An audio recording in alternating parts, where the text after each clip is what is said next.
Hey everyone, and welcome back to another episode of The Progressive Bitcoiner. I'm your host, Trey Walsh, and today we have on the show Bradley Rettler. We have back on the show Bradley Rettler, who's been on the show 3 times now over the past couple of years, which is awesome. And it is Resistance Money Week. That's right. Their book, him, Andrew, and Craig, all philosophy professors that many of you will know of, are putting out their book, Resistance Money, and we get into all of that in this conversation. So the book is available for pre-order now, which you can find in the show notes, and it's going to be actually out this Friday, June 14th. So really highly encourage you all to obviously get the book, read it, spread it around.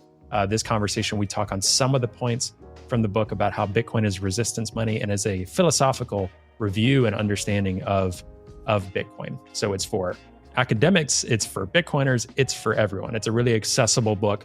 It doesn't skimp on topics either and really gets into it. There's even a chapter that says against Bitcoin. So it even takes a look at different arguments against Bitcoin. And I'm really, really happy and proud that this book is going to be out into the world, and really excited for Bradley and the whole group that have put so much work into this book, and thrilled that Bradley came on the show to talk about these things. So thank you, Bradley, so much for coming on the show.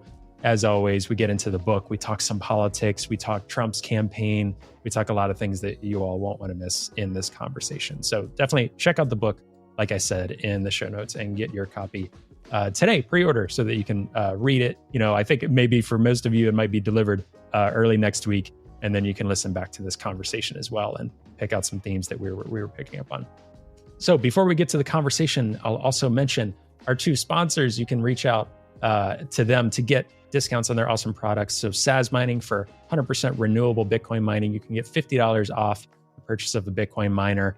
Go to the link in our show notes to get access to that discount. And then also Bitbox, it is the best way to safely secure your Bitcoin private keys. You're going to get 5% off their products using the promo code TPB. And you're going to find that at bitbox.swiss/TPB, and use promo code TPB to get your discount. I've been a customer with them for quite some time now and using their products as well as Saz Mining, and just thrilled with our partnership as well. All right, I'll let you guys get to the episode now. Again, don't forget, order Resistance Money. It's a fantastic book, and enjoy this conversation.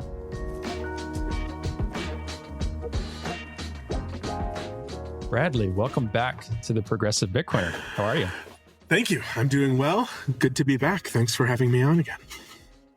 Absolutely. I've been looking forward to this episode for a long time, and this book release for a long time. So we're recording a little bit early. It's actually cool. I mean, for people to know, we're recording while the Oslo Freedom Forum is happening, which is also really cool. That I hope people at this point have checked out some of the videos and things that'll be coming out. But we're here to talk about resistance money.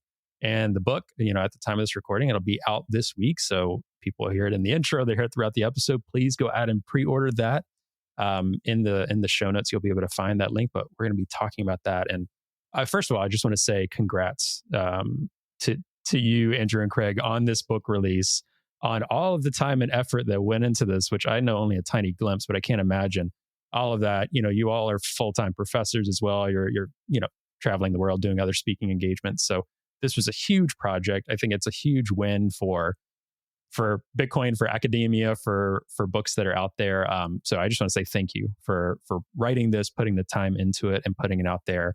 I was honored and lucky to get a little advanced look at the book, and I thought it was fantastic, which I knew it would be.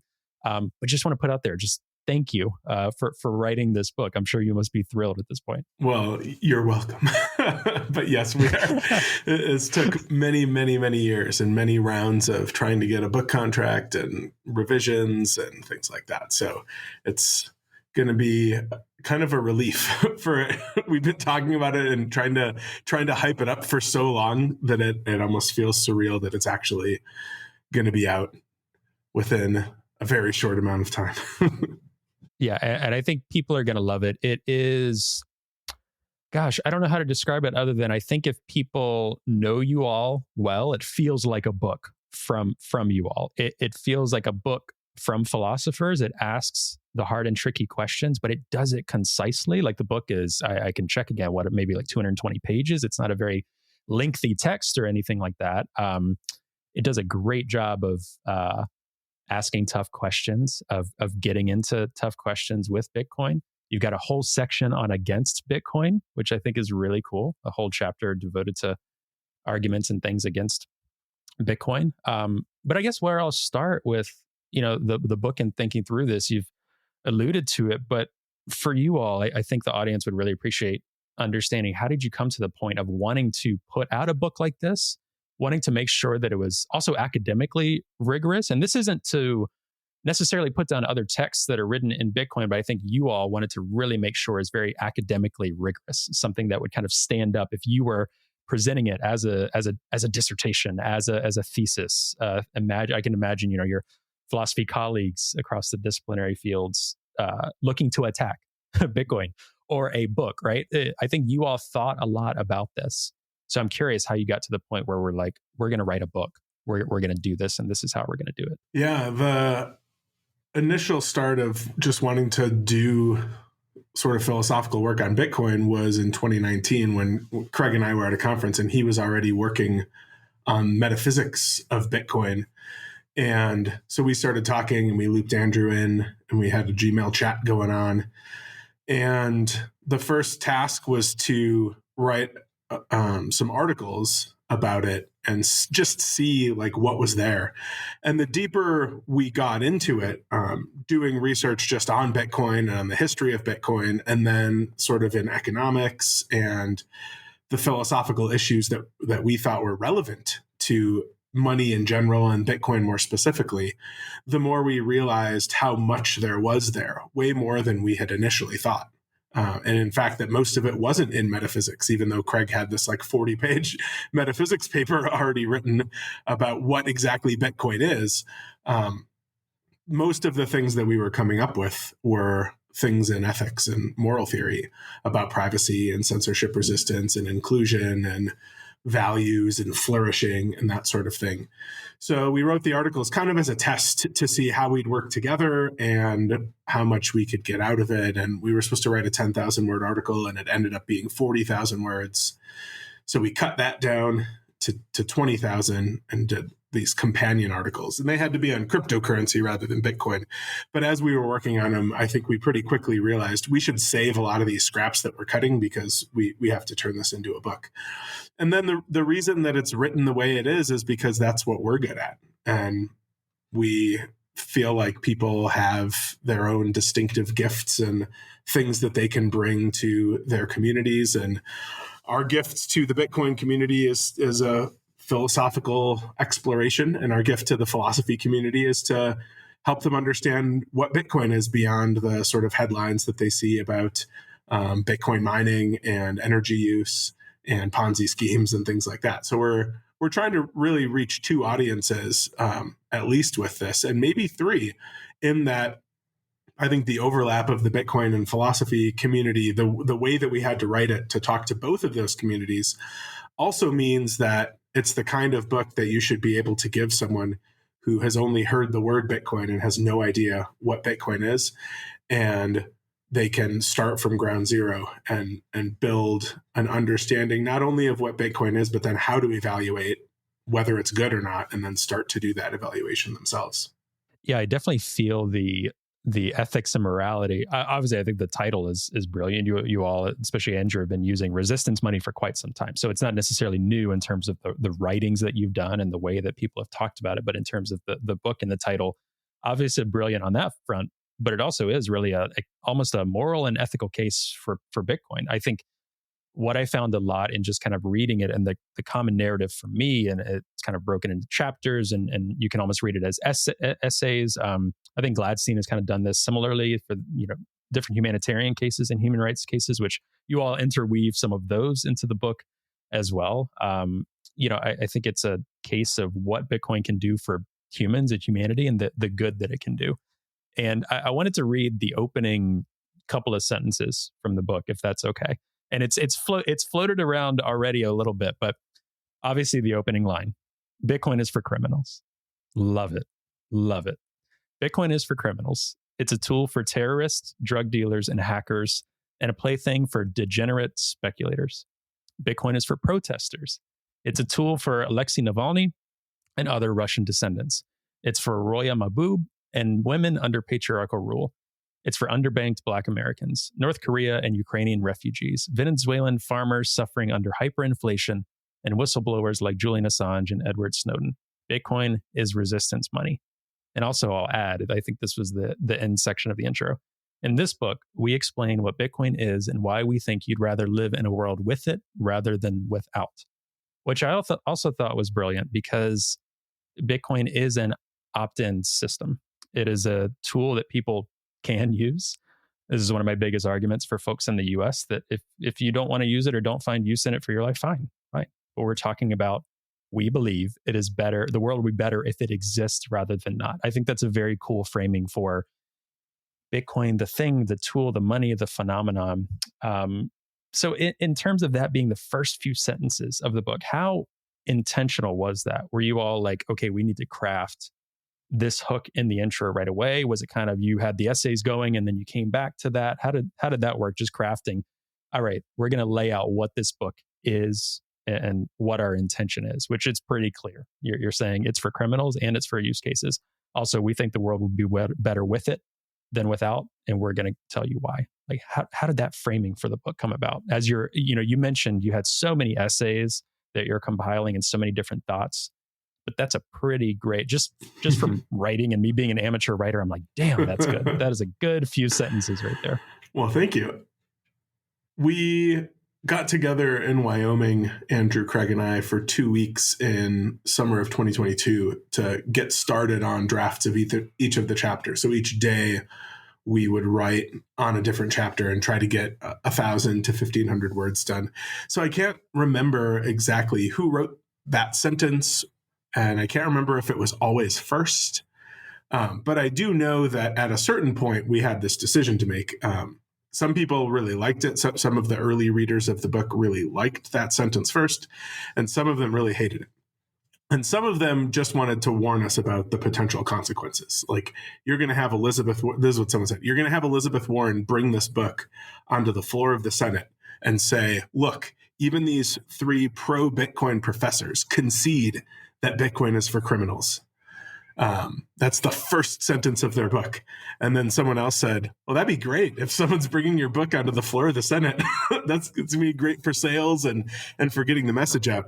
And I think so the reason to do it to put it first is twofold. One is it meets the average reader where they're at, which is they've probably, if they've heard anything at all about Bitcoin, they've probably heard something about criminal usage. And so they know right off the bat that we are not shying away from talking about the trade-offs, the negative aspects, the ways Bitcoin can be used to harm people. And then the second reason is, for shock value.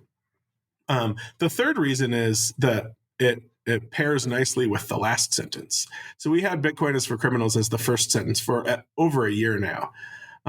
But the last sentence we just sort of decided should be the last sentence within the last few months.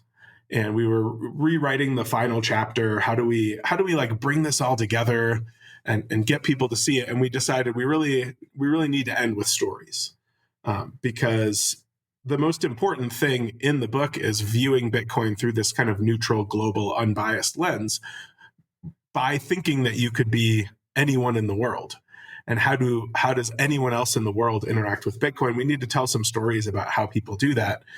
And so we end with 3 stories. We revisit Alexei Navalny, we revisit Roya Mabub, and then we revisit a Ukrainian person who we don't name to talk about how they're using Bitcoin.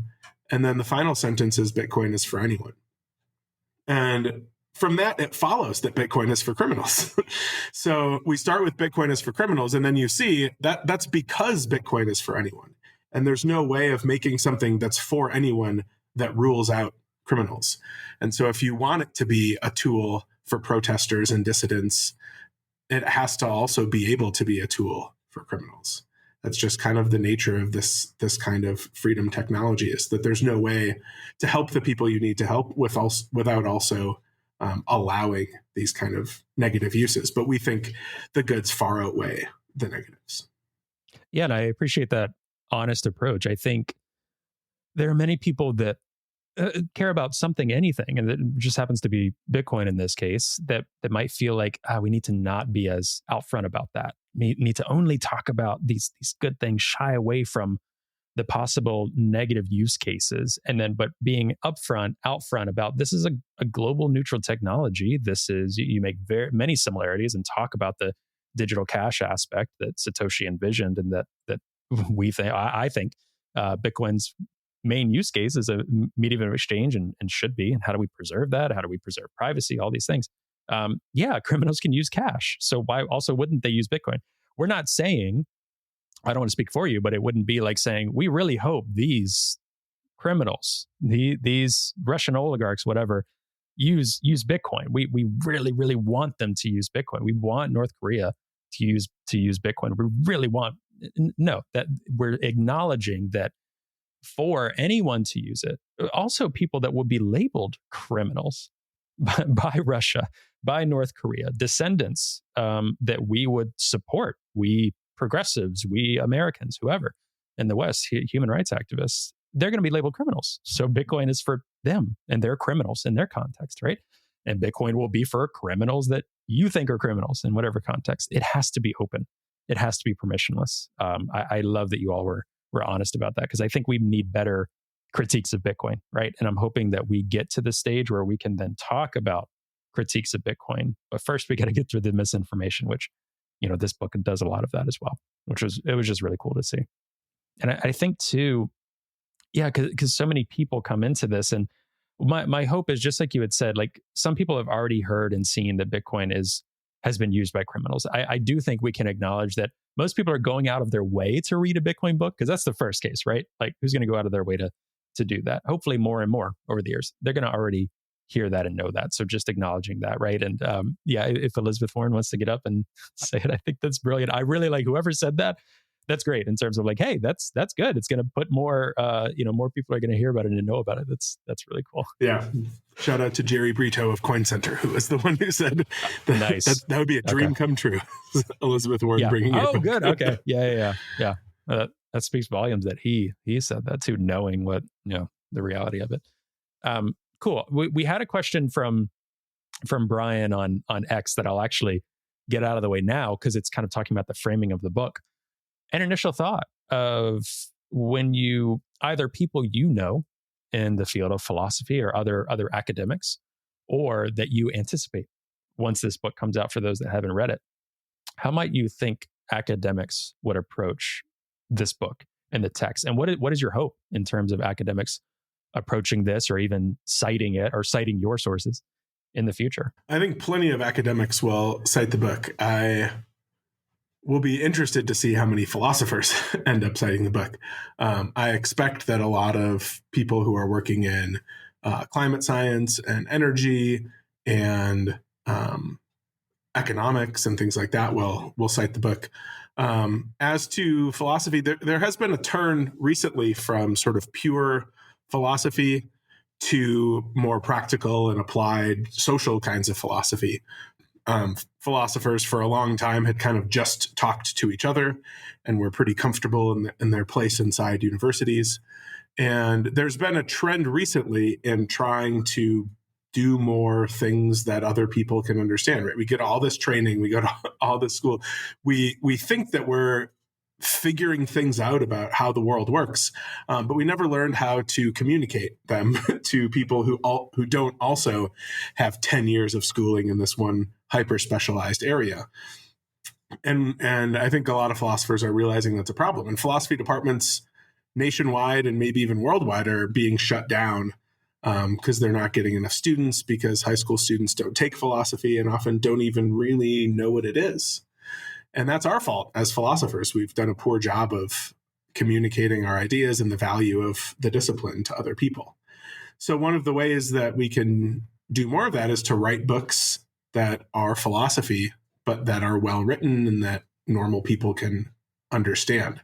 Now, the risk that comes with that is being less precise and citing less literature and going into fewer tangents about things that trained philosophers would expect.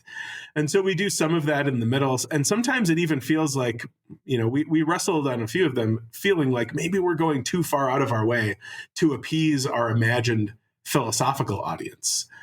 We distinguish at one point between numerals and numbers, where numerals are things that you write down and they represent numbers, and numbers are abstract things. And we distinguish between types and tokens, where types are kind of more broad and then tokens are individual instances of the types. And we're like, man, is this something we need to go into? And, if you read the book and you think this was dumb, you shouldn't have done this, it's too technical, just know that there were a lot of those things that we cut out.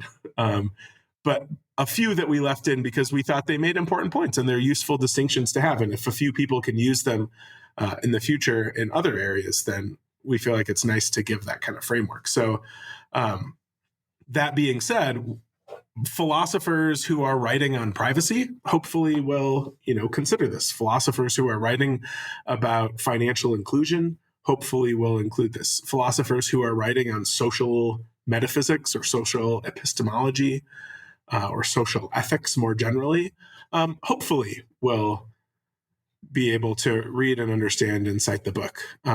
We're hoping that we can do some things at author meets critics sessions at some of the American Philosophical Association meetings, just to see what trained philosophers are thinking about it. There are maybe 6 who have written philosophical articles on Bitcoin. Andrew and Craig and I being 3 of those 6. So half of the 6 are authors of this book. And then the other half, Martin Glaser, Asya Pasinski, and Martin Littman. So, maybe we could do something with them. But, I'm really interested in what the reception will be among philosophers who aren't already interested in Bitcoin. And my suspicion is that a lot of them just won't read it because they won't have the time and it won't be relevant, or they won't see how it's relevant.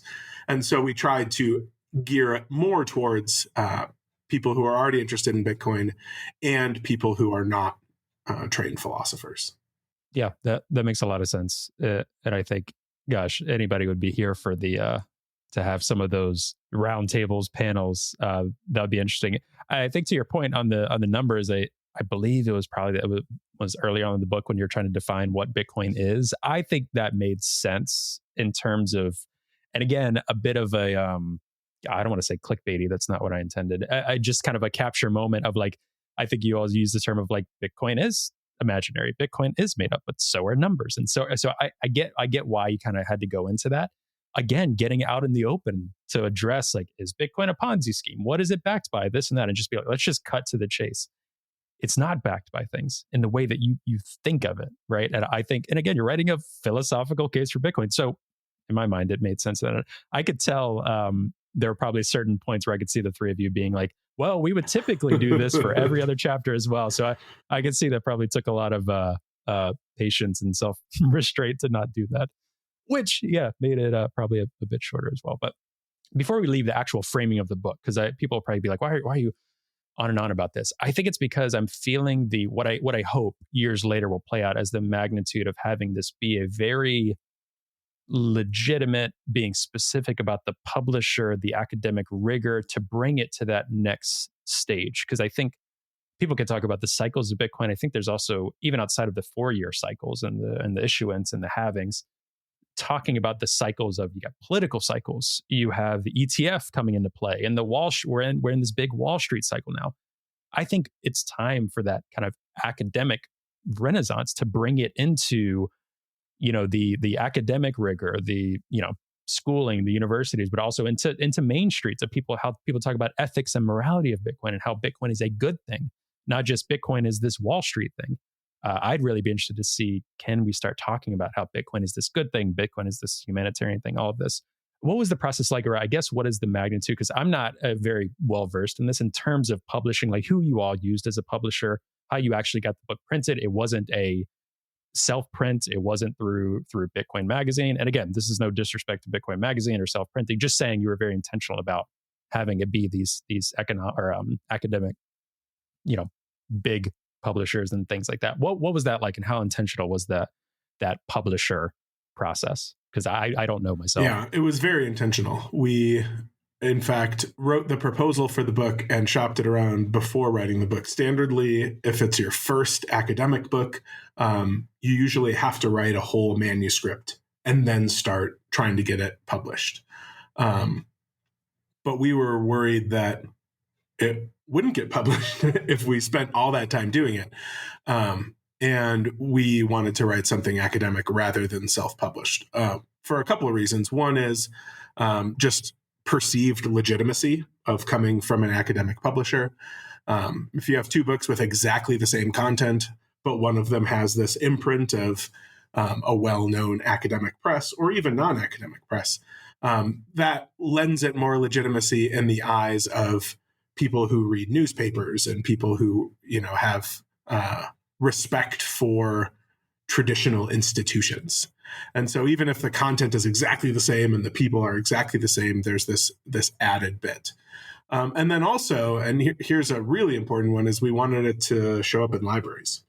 And libraries tend not to buy self-published books off of Amazon to stock in libraries, especially university libraries, but public libraries as well.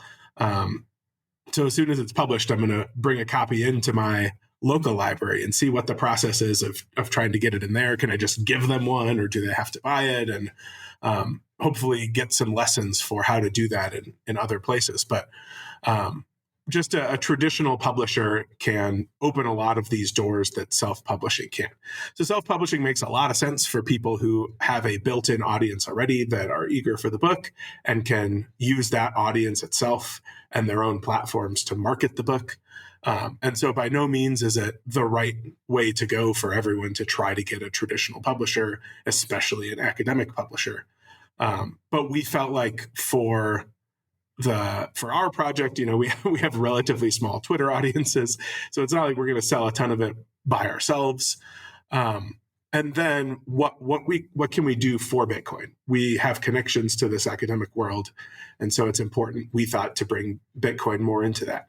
You see that most of the academic work on Bitcoin that's published in the top journals like Nature and Climate Change, Science, things like that, are negative.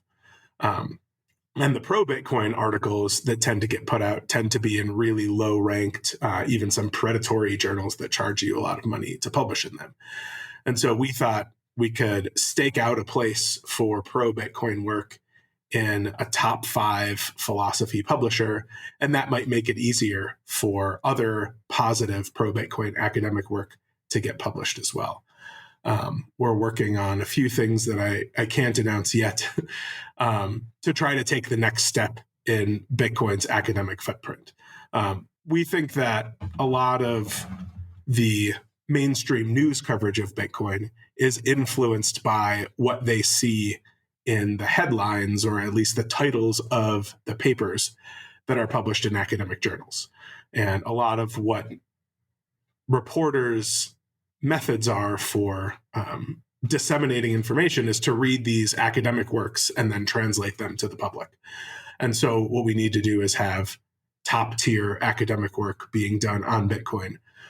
We also have to be open to, like we talked about earlier, telling the truth. So if there are certain aspects of Bitcoin that are not good, if it turns out that Bitcoin has a certain amount of pollution that it produces, we can't hide those facts. So part of academic work is following the arguments where they go and stating what the conclusions are, even when they're not what you had hoped they would be.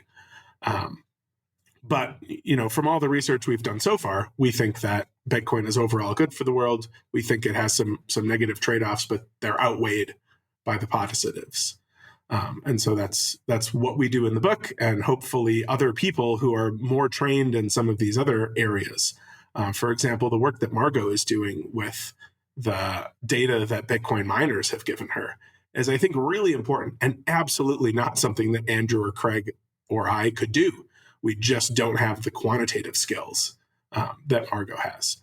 So it's important to bring together a network of people who are doing this Bitcoin work, who haven't decided already that Bitcoin is terrible, and that understand enough about how the system works to understand why Alex DeVries's per transaction energy use calculation and pollution calculation is terrible, and why Bitcoin won't raise the global temperature by 2 degrees.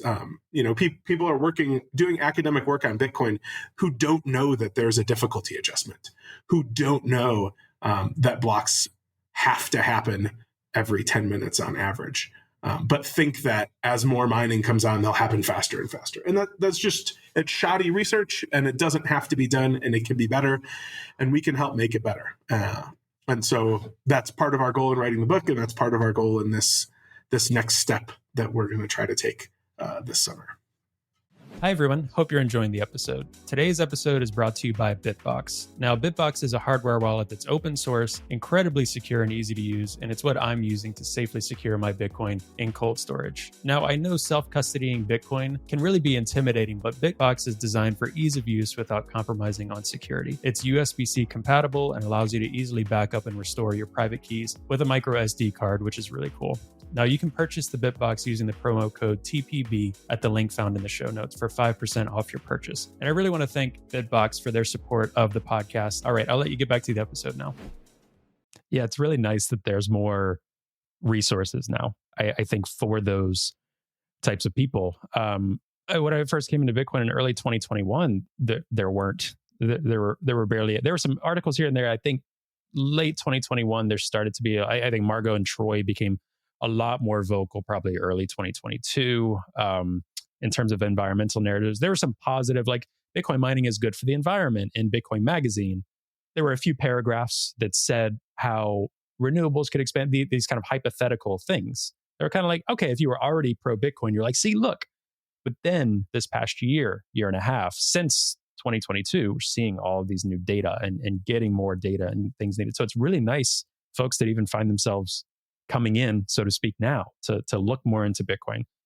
There's a lot more data and resources. And gosh, 5-10 years from now, I'm hoping it'll be, 10x the amount of resources and academic resources, but then also kind of popular mainstream resources off of those academic resources. And that just takes, you all in the philosophical camp know this. I was told in undergrad something like some philosophical conceptions sometimes take 60, 70 years after they're formulated in certain university settings. This person might have been a bit facetious, but sometimes to popularize and mainstream the positive effects of something, right? Or someone's really passionate about that research. Bitcoin is no different.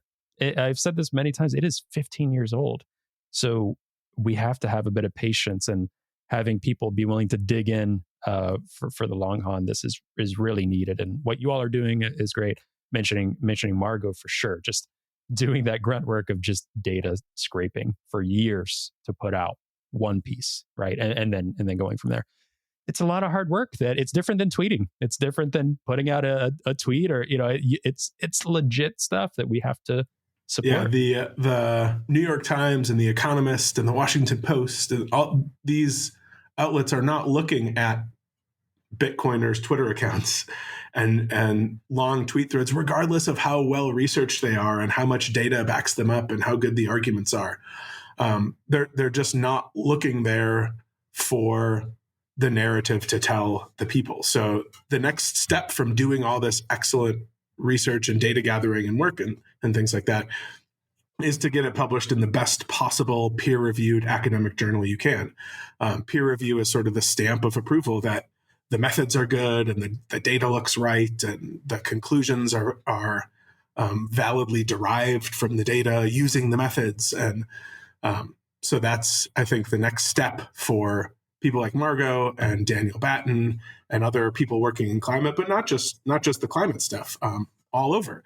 It's the same thing with philosophical arguments. When we talk about financial inclusion and monetary justice and privacy and censorship resistance, we can get peer-reviewed articles about these things published, but it just takes a while. But I agree, for the reasons you said, that it's so important to have them in those places, not just for the work to be done, but for it to be disseminated in a way that will get. So I think the trickle down is like it goes from the academic venues to the journalists and then to the politicians and the regulators and or at least their staffs who then write policy and vote on it and talk about it. And I think all those levels are important, but we have to start with the academic work if we want anything to happen in the other places. Yeah, couldn't agree more. Back to the book, I wanted to ask a bit of an open-ended question to you in terms of you all used a lot of stories, used personal stories, used some kind of anonymous stories of people using resistance money, using Bitcoin and kind of showing how it can be this good global force for human rights, for freedom fighters, things like that. Is there any particular story that right now in this moment that, for those that haven't read it yet, but will soon, that jumps out at you that you really enjoyed putting pen to paper on or really enjoyed kind of talking about collaboratively? I know there were so many, but I'm just curious if there's one that stands out to you that you were really excited to highlight in this book, or maybe felt different or felt that it really deserved being highlighted in the text. There's two. I'll tell them both if that's okay. Yeah, tell them both. Absolutely. So one of them is just the history of the cypherpunk movement. So there's been some really shoddy historical research done on Bitcoin and the cypherpunk movement, one of which culminated in this book about Bitcoin being right-wing, and that's gotten a lot of attention by people who don't really understand Bitcoin or the cypherpunk movement. And so, we did a lot of research into the origins of Bitcoin and the cypherpunk movement. And the term cypherpunk was coined by a woman named Judith Milhone, who was arrested multiple times for protesting for civil rights. And she was an ardent, staunch feminist who thought that the internet was going to potentially bring about a way to provide equal opportunities for women. That she said women aren't as strong as men. They don't have the physical muscles that men do, but they're as smart or smarter than men. And so what girls need is modems. So she would often say, girls need modems. And she was committed to putting computers and modems in the hands of young girls and teaching them how to code and things like that, because in a sort of separated, non-physical kind of context, women could achieve their potential. So this is where the cypherpunk movement maybe didn't start, but the official term was coined, not by a right-wing libertarian, whatever, but by this feminist civil rights supporting woman. So I think that's really important for understanding the context that Bitcoin entered into. And cypherpunks are not united by political ideology beyond this idea that the internet was a threat to privacy, and privacy is really important, especially for marginalized communities, I would add. And so it was a lot of people who were worried about the threats to privacy that banded together to try to create these privacy ensuring features. So that's one of the stories we tell very early on in the book that I think is very important.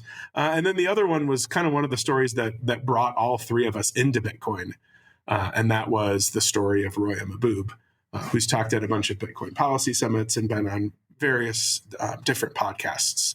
But she ran a tech company in Afghanistan and found out, or maybe knew all along, that as she was paying her workers, who were, I think, exclusively women, but I'm not sure, at least the women that worked for her that she was paying, when they would go home, their husbands would say, "How much did you make today? Give it to me." And they would take control of every single little bit of money that their wives would come home with. And so Roya started doing some research on how she might be able to pay them in ways that would allow them to keep their money. And this became more important as she found out stories of abuse from the women who were working for her that would like to leave their husbands, but didn't have the money to do so. And so she started paying them a portion of their wages in Bitcoin so that they could save money outside of the control of their abusive husbands.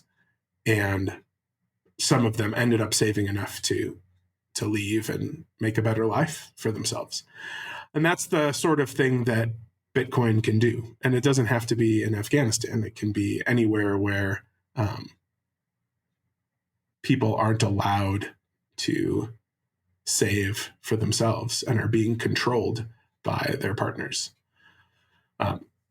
So that was a story that motivated us, Andrew and Craig and I, early on in our Bitcoin journey. I think we all discovered it independently. One of the earliest stories, I think, that was told about Bitcoin and got kind of a lot of mainstream media attention.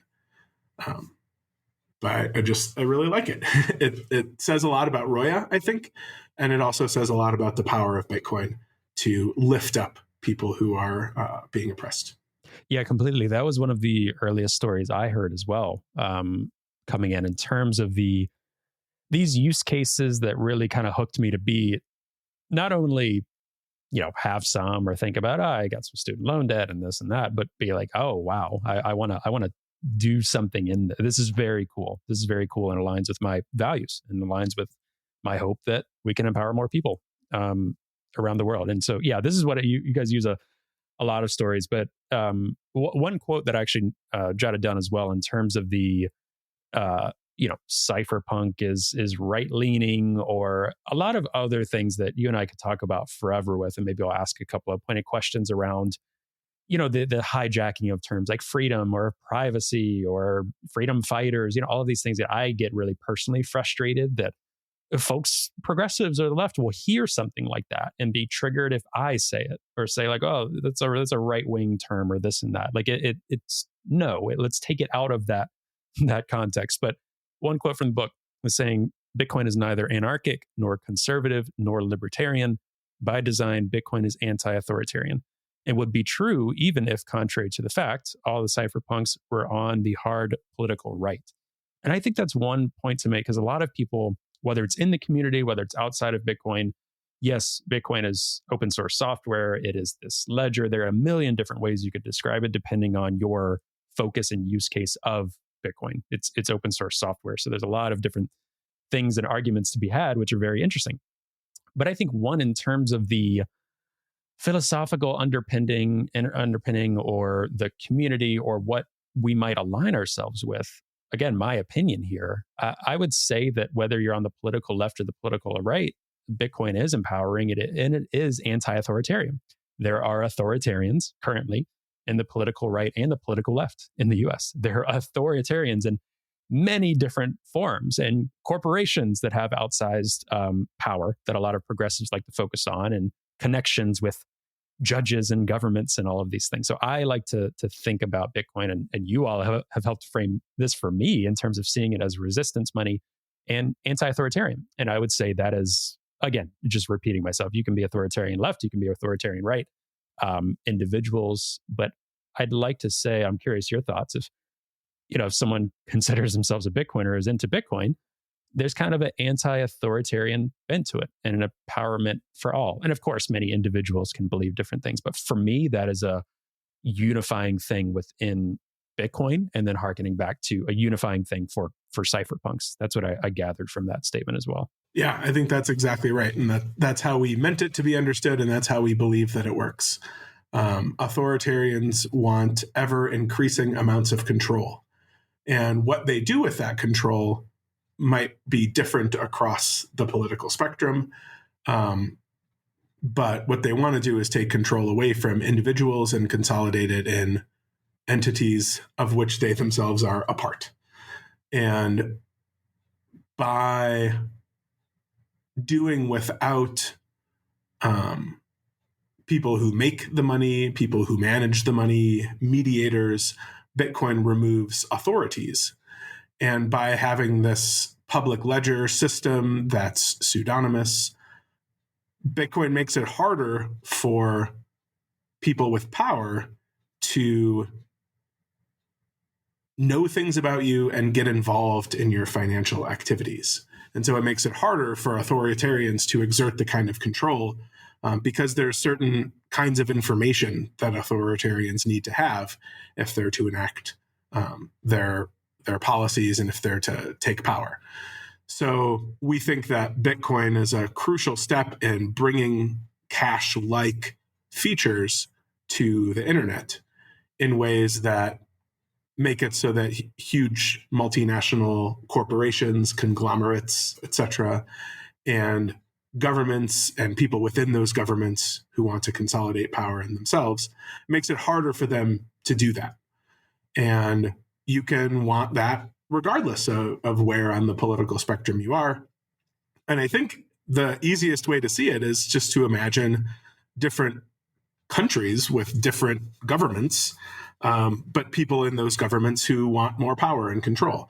You can easily imagine wanting to transact privately when the government that you have in your country has opposing beliefs to your own. So if you're a left-wing person and you're under a right-wing government, and you're probably not going to want the government to know. And the more scared you get of them, the more power they accrue to themselves, the more they state their intentions to persecute people like you, the more of your transactions you'll want to be private, the more censorship resistance you need. So it might start with just wanting to be able to buy, say, the morning after pill. If you're a left-wing person in a right-wing government, you might want to do that privately. But then you might start to get worried. Donald Trump was recently asked whether he thinks contraception should be legal. And he said, we're looking into that. We're going to come out with a policy on that soon. So, maybe he's in the future going to ban contraception. Maybe he's even going to try to prosecute people. He was asked whether he thought there should be punishment for women who get abortions. And he said, yes. So maybe at some point he's going to think there should be punishments for women who use contraception. So maybe I want to buy my contraception privately without anyone knowing. I don't want Visa or MasterCard to know. So I got to either use cash, or if I want to do it over the internet, I've got to use something that's a little more anonymous. And then you might think, he's also chanted or enjoyed chants of lock her up about Hillary Clinton. Maybe I don't want him to know my political contributions. Maybe I'm a little nervous about donating to Democrats if Trump ends up in power. So I want those to be. So the more scared of whoever's in power you are, the more you're going to value something like Bitcoin. And of course, for everything that I just said about Trump, you could imagine someone on the right side of the aisle thinking about Biden or whoever the next Democrat president would be. And regardless of who you think is right about that, you can understand the fears because you can understand having them yourself towards your own political opponents. And then look at countries where there's authorities who have been much more willing and even eager to do violence, physical violence. And then imagine what kind of privacy and censorship resistance they would want. And I think you can pretty easily see that regardless of what policies the people support, it's the method of enacting those policies and punishing the people who disagree with them that prompts the need for this kind of money. Yeah, and those are stories and examples. I am trying to encourage more progressives and left-leaning folks and lawmakers, staffers. Like again, I've said it on this pod a million times. Like, we're not here to specifically endorse an individual political candidate, but one of the ideas is that there are certain laws and legislations and freedoms we'd like to continue enshrining in the U.S. and not see people infringe on, right? And that's not those individuals ebb and flow, right? Both parties can institute certain things, but I've been talking to more, luckily, just through this gig and this microphone and off mic, talking with more human rights activists around the world. And one of the questions I've been asking a lot recently is, what would you do without Bitcoin at this point? And again, not to put too much of a glossy, it's not like billions of people are using Bitcoin yet and all of these things. But in some examples, many of them have said, I honestly do not know, because our bank accounts were shut down in our country. We had to flee. We maybe consider using cash in luggage, smuggling cash and dollars. It used to be the way these people do that, or physical property, selling houses, trying to smuggle gold. These are the ways that human rights activists used to flee countries, but most often they'd flee and just have nothing, no resources. Their nonprofit or their entity would just shut down, and they'd maybe try to restart again under a different, but they can't take anything with them. Bitcoin has completely revolutionized and changed that. So yeah, it is a reality that's one example I would think of. The world is a much better place with something like Bitcoin being able to be used. And the one thing that really frustrates me is I'll speak to kind of progressives in the left here and Democrats in office that are against things like privacy preserving enhancements for Bitcoin. Because let's say those examples that you gave about contraception, about abortions. I mean, we're seeing that now. So many cases of women trying to flee Texas to get abortions after a certain time, even if it's a risk to their own lives, doing so, and they can face imprisonment or fines. Absolutely insane that I'm saying this in the United States of America in 2024. Those are examples where different entities could be labeled as dangerous entities. I've said it before, Planned Parenthood could be labeled a terrorist organization in 2026. Should we encourage ways? The UN might encourage ways. Hey, send Bitcoin to Planned Parenthood and use this type of privacy preserving coin join to make sure that they can continue operating for things. And that level of civil disobedience, that's something that progressives would probably be like, yeah, we'd want to support. We'd really want to fight for this. And I hope to God we'd never get to that point. But that's something where Bitcoin can be used. And I'm very frustrated with the Democratic lawmakers that say they want to enshrine protections for abortion and all these things. What if they don't? What if that doesn't happen in law? Or what if states still break that federal law or whatever? Typically, their argument has been, well, the Republicans did it. That wasn't us. We tried. Guys, we tried. So blame the Republicans. Don't vote for them next time. That's usually the party line. Or the same thing, if you're a Republican and Democrat, they'll say, well, the Democrats are in power, so don't blame us. We get the opportunity to say, we can take this with Bitcoin. And we can use this regardless of what you all are still figuring out on Capitol Hill. So I am hoping we get more to a point where we're able to comfortably talk about Bitcoin and use it. And that progressives who care about those types of issues that we just mentioned will see the opportunity, or at least think of the dire consequences if something like Bitcoin doesn't freely exist as a medium of exchange for citizens in the US. And that's just the US, as you mentioned. Yeah, I'd make 2 points on that. One is it doesn't have to be, as you said, an either or. It can be a both and. Let's work for the policies that we believe in. And then also a backup plan in case it ends up not working. Exactly. And then the other thing I'd note is that you rarely see, at least I haven't, and maybe I'm wrong about this, but I have not seen any Black Congress people or senators or talk about Bitcoin in the way that I've seen quite wealthy white Congress people and representatives and senators talk about Bitcoin. And my suspicion is that it's because of two things. One is that within Black culture, there's an understanding of just how little the political apparatus has served them in the past, and how even groundbreaking legislation that was incredibly hard to pass, like the Civil Rights Act, hasn't solved the problems that it set out to solve. And so they've always needed other solutions. And then the other is that maybe that's two parts. So one is the things have not ended or solved the problems that they're supposed to legislatively. And so two, they're far more comfortable calling for and developing and using these kinds of backup plans. And I think they recognize that Bitcoin can be this kind of backup plan for when legislation fails to do what it's promised to do. Yeah, on that point, it's been an interesting thought experiment I've been having. I'll talk to Jason Meyer about this soon. I probably mentioned it with Ovik as well, but it's coming up more and more in my mind of just the nature and relationship of Bitcoin, freedom fighting, human rights, a lot of stuff that you and I will talk about and be the reason that we're in this work and doing this, and the relationship to a government or a leader who professes love and admiration for crypto, for Bitcoin, for Bitcoiners, for Bitcoin rights.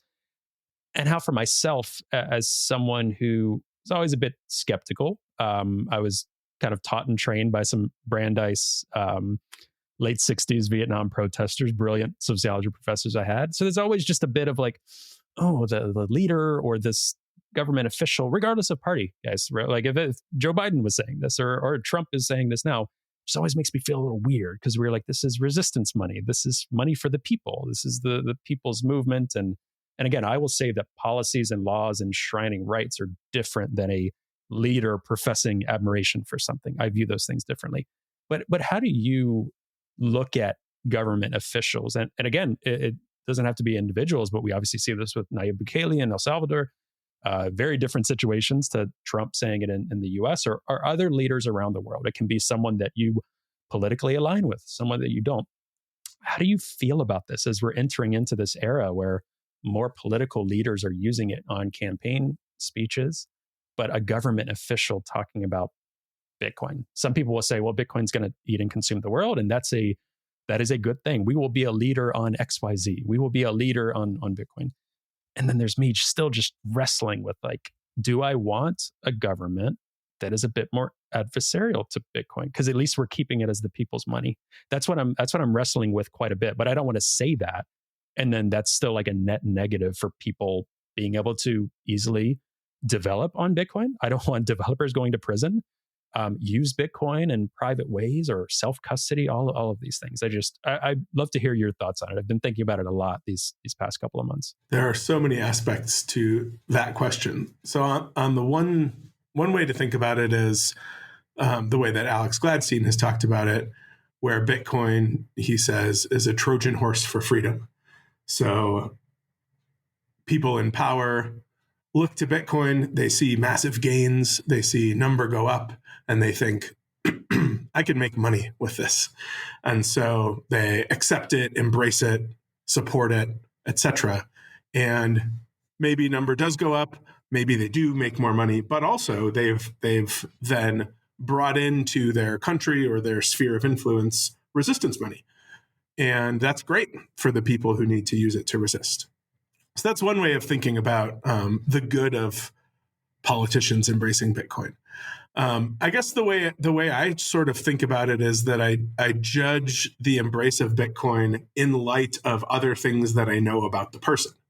So I'm trying to discern their motives. Are they, in general, a freedom-loving person? Are they for Bitcoin because they recognize that Bitcoin is resistance money and they care about people and they want people to have this method of resistance?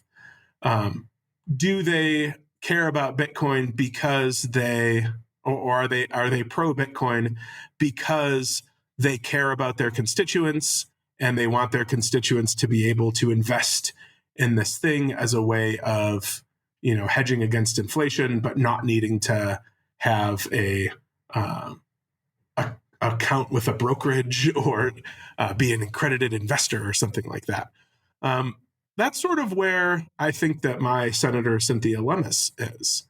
I don't agree with her about most things, but when I think about why she's pro-Bitcoin, I think that she's pro-Bitcoin for the kinds of reasons that I am. She sees in Bitcoin what I see, and it isn't a sort of disingenuous promotion, and she's not focused on other aspects of Bitcoin than the ones that I am.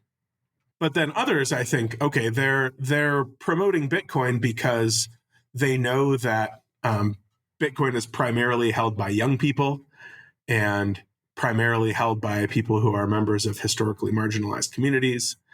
And they think that they can use it as a wedge issue to try to get some support from those people. Or maybe they think this is another way of getting campaign contributions.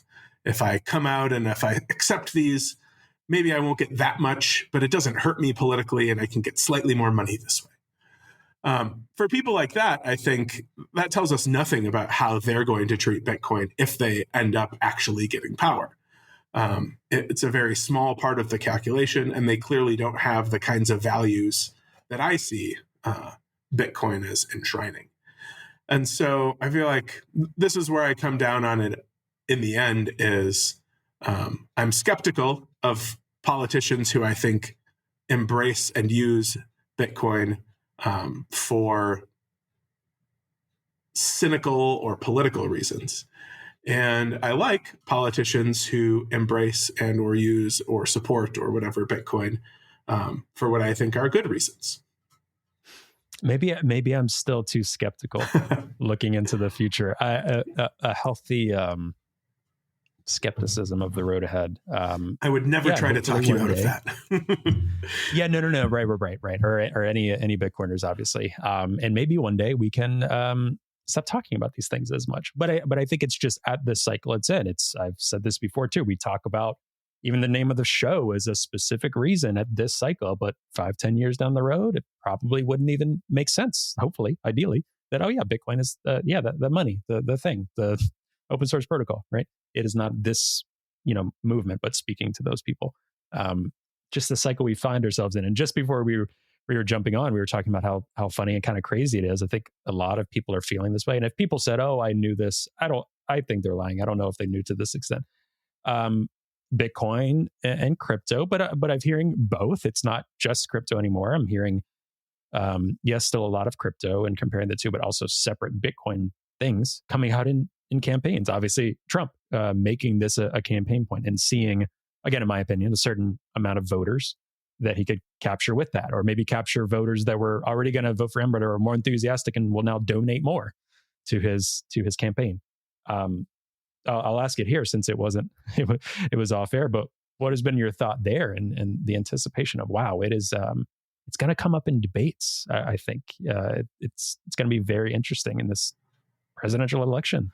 Yeah, I'd still be surprised if it comes up in debates. I guess we'll see. Really? I feel like it will. You think so? I feel like it will because of the SEC stuff. I think so much of the actions with the SEC and Gary Gensler and Elizabeth Warren, I can personally see how I feel like whether it's crypto or Bitcoin and how Trump will seize on it to be like, well, I'm going to stop Elizabeth Warren from taking your right. It'll make it kind of a freedom type angle because of how much the SEC has been involved with, these journalists, I think, and whoever moderates these debates that supposedly are happening in later this month, July. I don't even know at this point. I think they'll pick up. There's been a lot of lawsuits with the SEC across crypto in general. So maybe I'm wrong, but I feel like it could come up in some generic way. I don't know if it'll come up with, hey, how do you feel about Bitcoin self-custody? I don't know if that will be the question, but how do you feel, Bitcoin and crypto? That would be interesting to hear President Biden respond to. Personally, I don't know if I've heard that directly before, but I guess we'll have to see. So I think we should all acknowledge that Donald Trump and Joe Biden are both approximately 80 years old, and they both know absolutely nothing at all about Bitcoin. They don't understand anything about it. So they're taking their cues from other people who are telling them what to say and why to say it. And what you've publicly heard from Donald Trump probably exhausts his knowledge of Bitcoin. It's just that someone has told him, probably Vivek Ramaswamy has told him, say this, if you have crypto, vote for me. That will be good for you. And he may or may not know what crypto is. He probably doesn't know anything about cryptography or anything like that. And Biden's the same, right? Biden's just taking his cue from someone else. Elizabeth Warren has said crypto is bad, and she sort of runs that part of the White House. So whatever we get at the debate, it's not going to come out of a nuanced understanding of what cryptocurrency is or what values it has or how it's different from the dollar or whatever. So then I guess the next question is what is each administration actually going to do with respect to it if they are elected? And there, I guess you could expect, absent this huge groundswell of people writing in and calling and talking, that Biden will probably continue to do roughly what he has done. And of course, Trump is harder. When he was in fact president, he said he hated Bitcoin. It was a threat to the dollar. Is he going to go back to that when he's not campaigning anymore? Maybe. Is he going to stick with what he has more recently said? Also, maybe. I don't know. But I think so here's where I'm skeptical.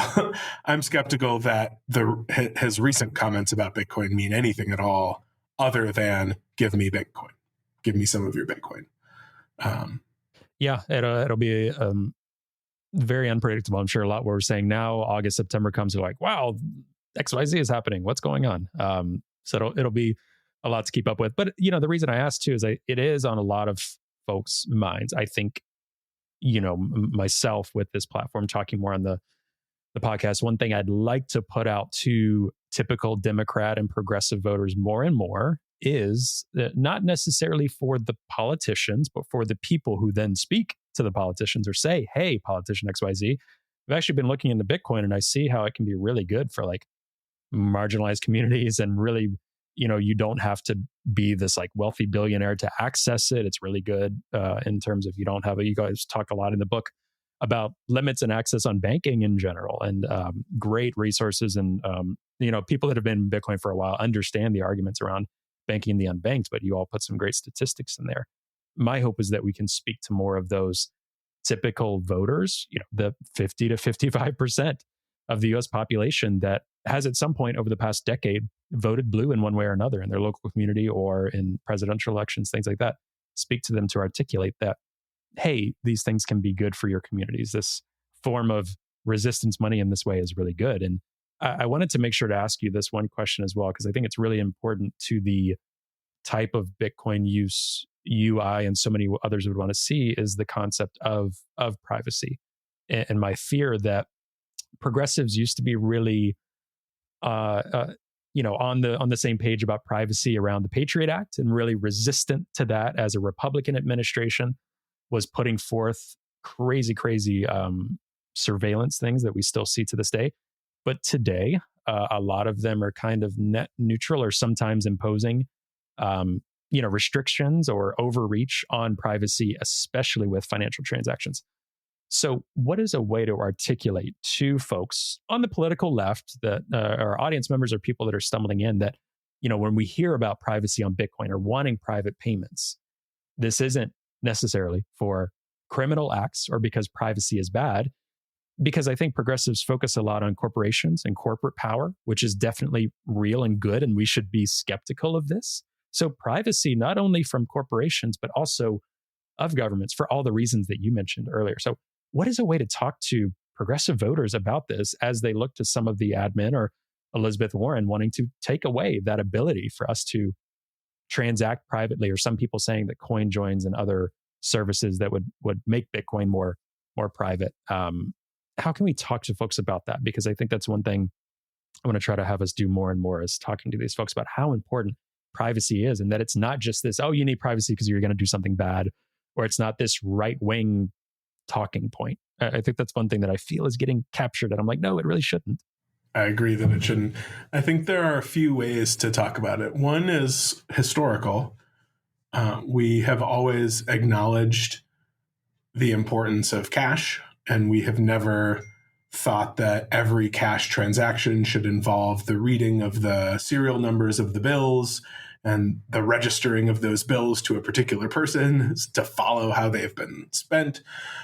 We've always acknowledged that people should be able to freely transact with each other. And we've always known that that carried a risk, and that plenty of people would use that to do things that are illegal, but it's been worth that trade-off. And I think we see the same thing today with Bitcoin. We see that people can use it to violate the laws, but in the end, it still ends up being worth that trade-off. And I think the reason it's worth the trade-off is because we acknowledge that there are aspects of our lives that should be our own to selectively disclose to people we want. So even while some people are against financial privacy, they're still in favor of medical privacy. And you see how they react to laws that are being passed that parents need to be informed about their children's, say, gender expression at school. You see progressives saying teachers should not have to inform parents if children are expressing different gender identities at school than they are at home. You see progressives who are saying that abortion providers should not have to notify parents when children above a certain age come in seeking medical care. So progressives understand the importance of medical privacy. And I think you could say the same thing, not just for medical privacy, but other kinds of non-financial privacy. We understand the importance of allowing people to either out of fear or self-preservation or just their own desires to not have to reveal everything to everyone. And money comes into play in a lot of these things, right? You might want to buy certain kinds of clothes or buy certain kinds of medical drugs or whatever. And so your purchase should have the same amount of privacy as the thing that you're purchasing when you're using it should have. That's a really long and terrible sentence, but I think you get the basic idea, which is how can we say this kind of privacy is so important? However, this other kind of privacy, which the first one requires, is not important. So I think progressives need to understand how these different kinds of privacy go together and realize that they actually do think privacy is really important. And I think you see a back and forth, right? Progressives were for privacy and against the Patriot Act when Republicans were in power. And progressives in states where Republicans are in power understand this importance, but they don't think that it's as important at the federal level, and that's because they're not scared of who's in power there. What they forget is just how recently someone else was in power, and just how soon someone else might be in power again. And it would behoove us to have systems and laws and rules in place that guard against all eventualities. A system that works only when the people that you trust are in power is not a very good system. And this is one of the reasons that Bitcoin is designed the way it is, to not have rulers. It could have been that Satoshi had complete power over the Bitcoin algorithm, and maybe Satoshi even said, here's going to be the Bitcoin schedule for as long as I'm in power. And then you should just trust whoever I give power to. But Bitcoin doesn't work that way. It has rules instead. And those rules don't change when Satoshi leaves and someone else takes over and the Bitcoin core developers rotate through, and the rules stay the same. And so you trust the rules rather than trusting the rulers. And we should be at a point where we recognize the importance of that because of how the rulers have abused their authority in the past. Yeah, I'm a firm believer that my hope, my most optimistic take is that for progressives, it's just a matter of education. It's a matter of, unfortunately, and sometimes seeing these things taken for granted and coming to the realization it's not that Bitcoin is incompatible with XYZ worldview. It is people have to see and understand it for themselves sometimes to realize how great of a tool this is for anyone, regardless. And I think what it'll do, it's not even just about Bitcoin, it's about preserving privacy and rights for everyone across so many fields. It's just that Bitcoin is kind of this test subject.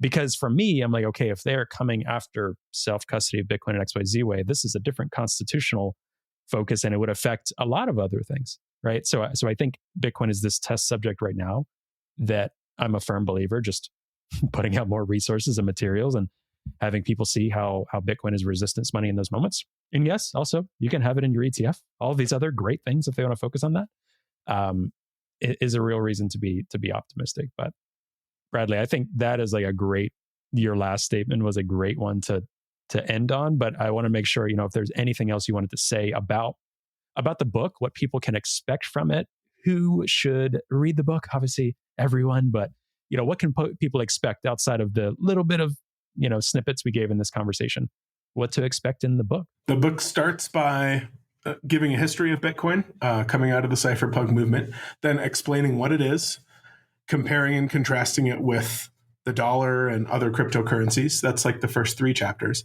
And then we introduce this thought experiment. How do we get around our own personal situations and our own personal biases to evaluate Bitcoin globally in an unbiased kind of neutral way? So that's the goal of chapter 4, is to introduce this framework for doing that.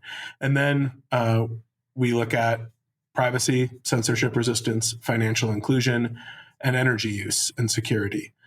And evaluate Bitcoin from within the framework that we introduce on each of these dimensions, and end up concluding that, people who will read it may come to different conclusions. Really, what we want to offer is the framework, and then some of the data about how those things show up in Bitcoin: privacy, censorship, resistance, and financial inclusion. But from our perspective, it turns out that it's good for Bitcoin to exist. If you didn't know who you'd be in the world, you'd want to live in a Bitcoin world. And then the longest chapter, as you mentioned at the very beginning, is the Against Bitcoin chapter. So there's lots of objections to Bitcoin that aren't covered in the privacy and censorship, resistance and inclusion and energy chapters. And so we take those on. So even if you just read chapter 11 to understand what the best objections to Bitcoin are and what we think about them, which ones succeed and which ones don't, I think that chapter almost stands on its own. And then, we put it all together in the end to come to an overall evaluation of Bitcoin. So that's kind of how the book is laid out, and it's designed for people who know everything about Bitcoin, but not much about philosophy. It's designed for people who know everything about philosophy, but not much about Bitcoin. And it's designed for people who know almost nothing about either of those things. So hopefully you get it and you read it and you think, oh yeah, I could give that to my neighbor or my parent or my child or someone who doesn't know anything about Bitcoin. And they'll see what I find interesting about it. And they may come to different conclusions than you do or than we do as the authors. But they'll still have learned something about how to think about Bitcoin. Definitely. I'm excited for it to drop. At the time of this recording, folks, it's going to be out at the end of the week, Friday, June 14th. So you can pre-order it right now when you get off listening to this, or if you're listening to it and you're looking at your laptop, do it now in this moment. You'll find it on Amazon. Is there other places, Bradley, or other links? I know you all have, it's still resistance.money. You have like a website and different links if you want to send people to folks, resistance.money, right? And then where to follow you. Yeah, resistance.money has all of our written work and recorded media appearances, things like that. So while you're waiting for the book to arrive, you can check out some of those. Bookshop.org has a list of the independent bookstores in your area that will be carrying the book. So you can buy it from there if you're against the monolith that is Amazon. And you can find us all on Twitter. I'm at Rettler B. Craig is at Craig Wormke, and Andrew is at Resistance Money. Cool. Well, thank you so much for this conversation. I know people are going to love the book. Excited to see the feedback and hear that as well. And good luck with what I hope is a lot of people asking you questions and reaching out. And I know you're kind of exhausted from doing this whole project, but I think your time of exhaustion might not be up yet because you all probably start getting busy. Fingers crossed. I hope so. Talking about the book. Yeah. Thank you so much, as always. Third time on the podcast, I think. Yeah, first one was with Mark a couple of years ago, and last year and this year. So we'll have to keep it going. All right. Thanks, Trey.